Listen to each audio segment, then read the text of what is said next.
Good morning all friends, আশা করি তোমরা সবাই ভালোই আছো। গতকাল ছিল মা বিপত্তারিণীর পুজো, হয়েছিল দিদি বাড়িতে। তো ঘট পুজোই হলো এবার। গতকালকে আর ভিডিওটা পোস্ট করা হয়নি, তাই আজকেই আপলোড করলাম। তো আশা করি তোমরা সবাই ভালোই আছো, সবাই মায়ের আশীর্বাদ নিও। তো সকাল থেকেই চলছিল পুজোর একটা গোছগাছ। যাই হোক, একটু সবাই ব্যস্ত ছিলাম, কালকে সেই জন্য আর হয়ে ওঠেনি। তো এই দেখো হচ্ছে আমাদের প্রথম গেস্ট। ইনি স্কুল থেকে যাওয়ার সময় ওনার সাডেন মনে হয়েছে দিদির বাড়িতে কী হয়েছে। হ্যাঁ, এটা একটা আমার ভাইপো। দিদির বাড়িতে কী হচ্ছে তাই এসে উনি স্কুল থেকে যেতে যেতেই বাড়ি চলে এসেছে। সাষ্টাঙ্গ প্রণাম চলছে ওনার।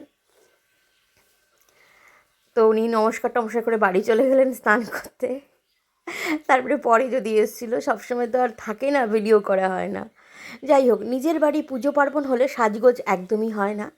সকাল সকাল স্নান করে চুলটাও কোনো রকমে আঁচড়ানো হয়নি, তো নাইটি পরে চলে গেলাম পুজো দেখতে।